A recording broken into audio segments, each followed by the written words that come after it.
আমি আমার মায়েরে কইলাম 12 বছরের পোলা, আমি বললাম মা আমি মাদ্রাসায় পড়বো না। আমার মা বলল বাবা আমার বড় আশা আমি তোমারে আলেম বানাবো। একজন আলেমের মা বাবাকে আল্লাহ কিয়ামতের মাঠে নূরের টুপি পরাইবো। বাপ তুই আমার স্বপ্নটা নষ্ট করিস না গো বাপ, তুই আমার স্বপ্নটা নষ্ট করিস না বাপ, তুই আমার স্বপ্নটা নষ্ট করিস না বাপ।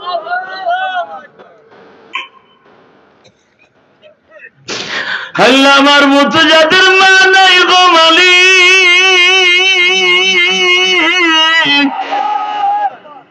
কত দাড়ি পাকা বাজান এখানে আছে, স্কুলের টিচার, মাদ্রাসার প্রিন্সিপাল, কত স্কুলের প্রফেসর এখানে আছে, মাদ্রাসা মসজিদের খাদেম আছে।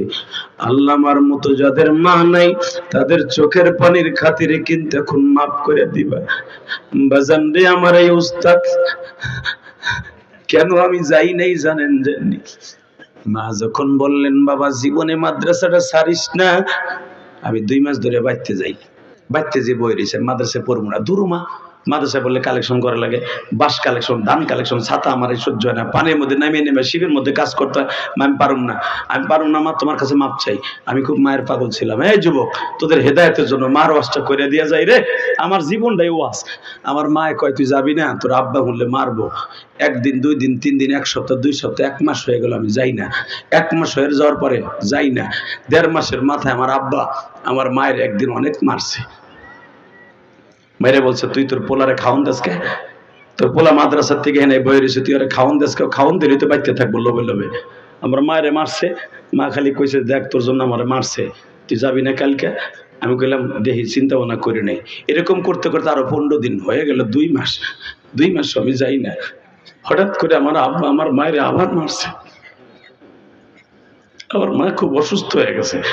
রাতের অন্ধকারে রাত 11টার সময় আমার মা আমার বুকের মধ্যে নিয়ে বলে ইলিয়াস দেখ 15 দিন আগে তোর আব্বা মারছে, আজকে কি মায়ের গুলে মারছে দেখ। মাইরে আমার হাতটারে ফুলাই ফেলাইছে, এই মাইর দেখে কি তোর মায়া লাগে না? তুই তারপরে মাদ্রাসায় যাবি না? আমি বললাম মার মার দেখে সহ্য করতে পারিনি। আমি বলছি মা যাও, আগামীকালকে আমি ঠিকই মাদ্রাসায় যাবো, কিন্তু আমি যে মাদ্রাসায় যাবো তুমি মনে রেখো আমি কিন্তু আর আমু না, 1 বছরের ভিতরে আমু না। আমার জন্য তোমার আব্বাই মারছে। আব্বারে মাঝে মাঝে যখন এই কথাটা বলি আব্বা খুব কষ্ট পায়, খুব কষ্ট পায়, কারণ আব্বা আমার আব্বা তো এখনো বেঁচে আছে, আলহামদুলিল্লাহ বলতে পারলেন। গত 3 দিন আগে আমার গ্রামের মসজিদে যেখানে আমার মায়ের কবর 85,000 টাকা মসজিদের গিরিলের বিল দিয়া ওয়াজ করতে গেছি। খালি কোন বক্তারা ওয়াজ করে টাকা দিয়ে কি করে যে দেখেন কি করি। আমার গ্রামের মসজিদ আমার এই পর্যন্ত 16 লাখ দেওয়া হয়ে গেছে, সারা দুনিয়ার হুজুররা জানে।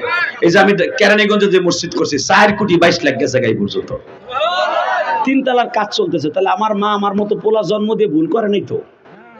কথা কন না কেন? আমার বাবা আমার মতো পোলা জন্ম দিয়ে ভুল করে নাই মিয়া, সানার হোসেন সাহেবের মতো পোলা জন্ম দিয়ে ভুল করে নাই। তার মাদ্রাসা অনেক ছেলে টিম আছে, পড়তাছে, তার কষ্টের টাকা খাইতেছে, তার বাবা মা কবরে চলে গেলে মাপ পেয়ে যাবে। আর তুমি যেটার জন্ম দিছো তোমার পোলা তোমার টাকা ব্যাংকে রেখে মরছো, তোমার পোলা ব্যাংকের টাকা উড়াইয়া গাঞ্জা খায়।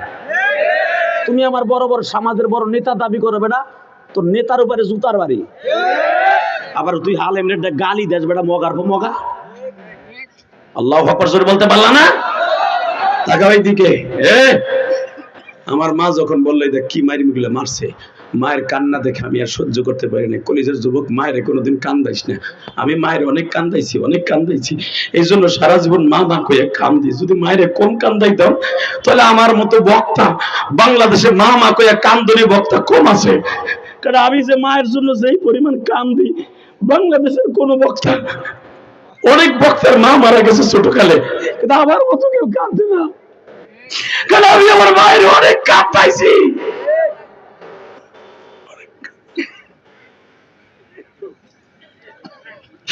আমার বাবার ওই মায়ের দেখা আমি বলতে বাধ্য হয়েছি মা আগামীকালকে মাদ্রাসায় যাবো আর আমুন 1 বছরের ভিতরে। আমার মাও বলে ফেললো তুইও আমার কষ্ট দেস, তোর বাপেও আমার কষ্ট দেস, যা। আমি কইলাম আল্লাহ তুমি আমারে নিয়ে যাই, আমি এমন দেশে যাইতে চাই যেখানে তোর বাপেরও জানে দেখি না, তোরও জানে দেখি। কিন্তু আমার মালিক আমার মায়ের ওই টাকটা কবুল করছিল আমি জানি না।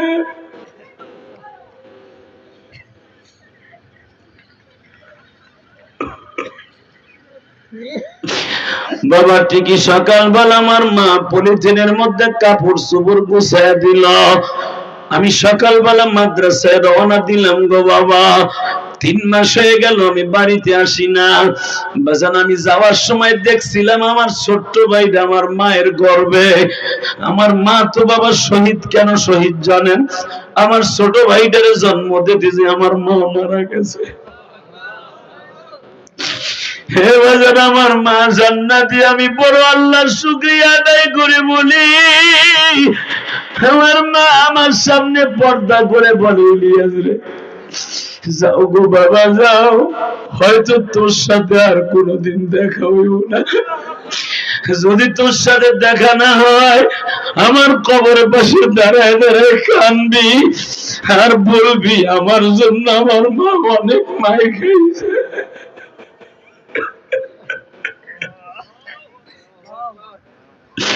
আল্লাহ দেখো আমার মতো যুবকরা কান্দে গো, কত দাড়ি পাকা বাজানের বাপ নাই মা নাই রা, কত আলেম ভাইয়ের জানো আমার মতো মা নাই বাবা নাই। আল্লাহ যেই যুবক গুলা কান্দে এদের সবাইকে তুমি অনেক বড় বানায় দিও। মহিলা প্যান্ডেলে আমার মায়েরা যারা কান্দে তাদের সন্তান গুলা মায়ের চোখের পানির খাতিরে ভালো বানায় দিও, নামাজি বানায় দিও, নিশাদ মুক্ত বানায় দিও। স্কুল কলেজে যেই মায়ের সন্তান গুলা পরে আদবওয়ালা বানায় দিও। এদের জীবনটা তুমি সুন্দর করে দিবা বাবা, আনিবার মতো। বাবা আমার মা আমার বললো, আমি বললাম ধরো তুমি কি মরবা কে, আমি যাইতেছি, আমি 3 মাস, আমি এমন 1 বছরের ভিতরে। বাবা তো যাওয়ার আগে আমার সাথে একটা কথা দিয়ে যা। এই যে শেষ কথা, যুবক আমি দেখতেছি তোর বাপের মতো বয়সের লোকেরা কান্দে, তুইও কানবি। এই বাবা আমার হাতটা আমার মা এখানে নিয়ে কয় আমার সাথে ওয়াদা দে, কি কোনোদিন মাদ্রাসার সাইডে আসবি না, আমি বাঁচি আর মরি। তখন আমার ছোট্ট ভাইটা আমার মায়ের গর্বে, আমার মা বুঝে লাইছে আমি আর বাঁচবো না। আমার সাথে ওয়াদা দিয়ে নিল, কারণ আমি তো আমার মায়ের বড় সন্তান। আমার মা আমার অনেক ভালোবাসত। বুকের মধ্যে নিয়ে ওয়াদা নিয়ে নিল, ইলিয়াস কোনোদিন মাদ্রাসা সাইডে বেডিং লিয়ে বাসায় আসবি না। আমি ওয়াদা দিচ্ছিলাম মা আমি আলেম হম। মারহাবা বলেন আরো জোরে, আরো জোরে।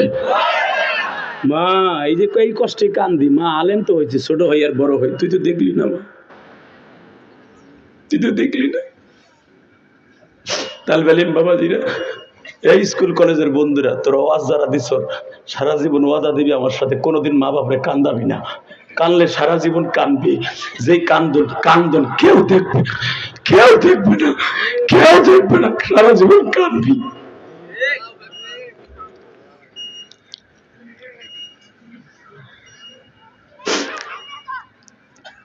ঠিক 3 মাস পর্যন্ত আসলাম না। আমার ছোট্ট ভাইটা দুনিয়া আসতে যায় রাত 12:30টার সময় আমার মা দুনিয়ার থেকে চলে গেলেন। সেই রাত 12টার সময় আমার মসজিদের হুজুর আমার আনতে মাদ্রাসায় গেলেন। 60 কিলোমিটার দূরে আমার মাদ্রাসা।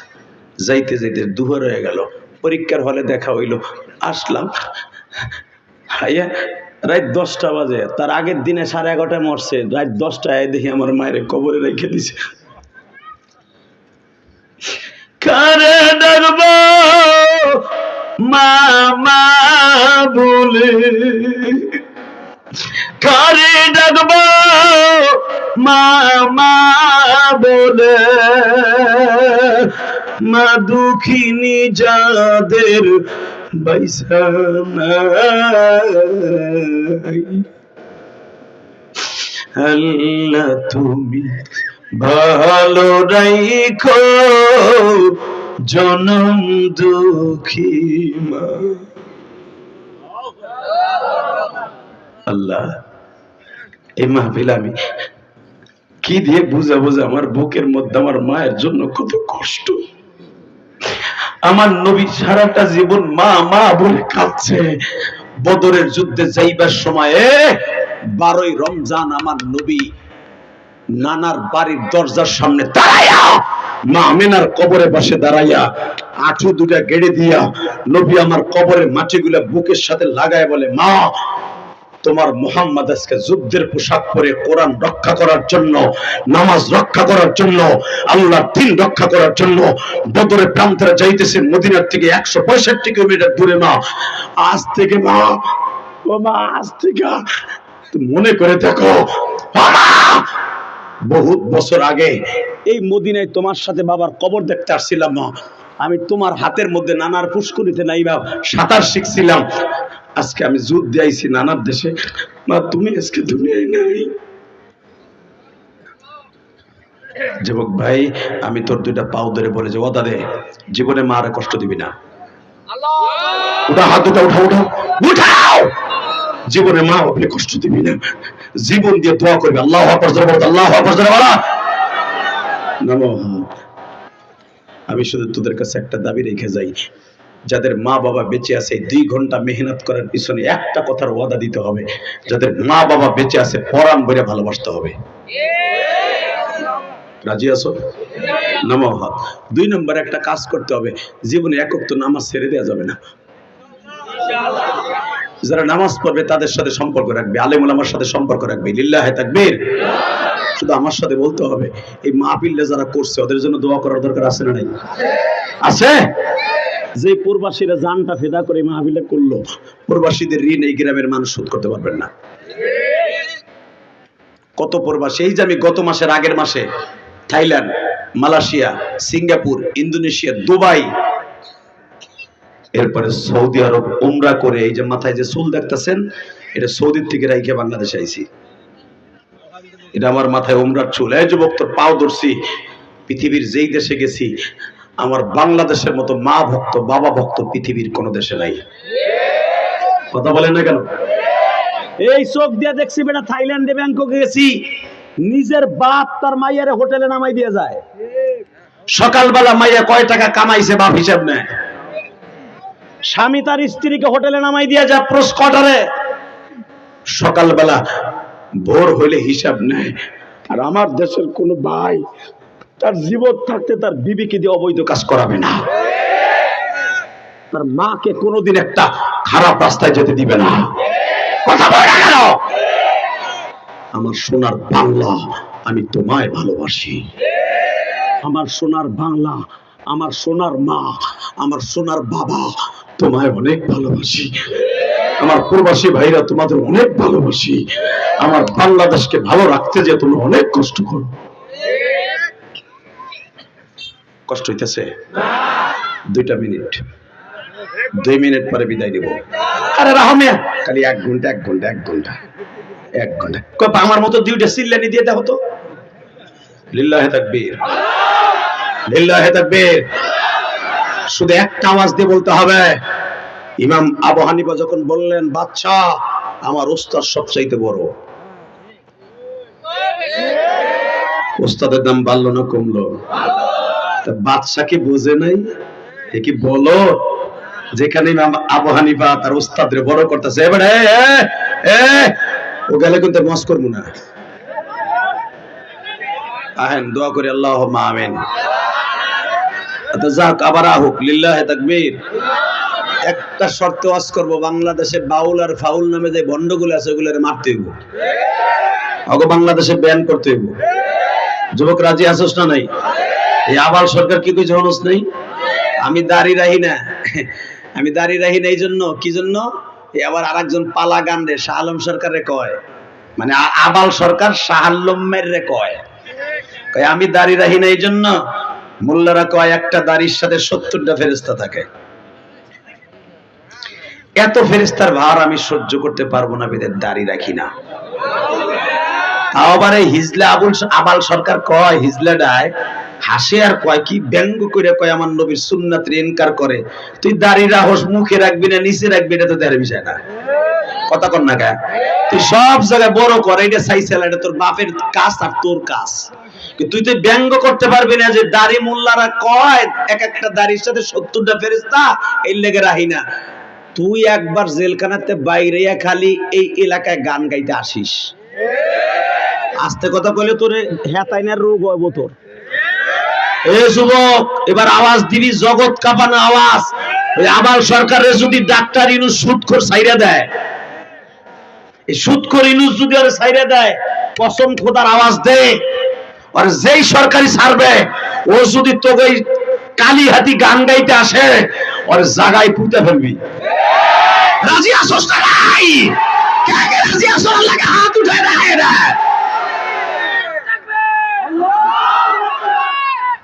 শেষ তো কইতে পারলি না আবাল সরকারের দুই গালে, ওটা বলছিস কে? এবারে খারা একজন খারা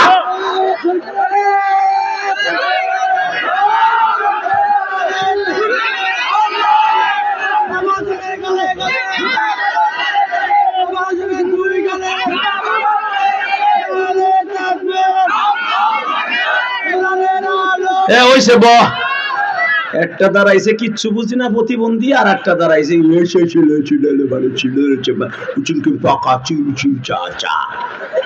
এইভাবে ক নারায়ে তাকবীর। হে চাচা, মরার আগে যদি নবীর দেখতে চাও, যে আমার নবীর সুন্নাতকে অজিতকে অস্বীকার করছে,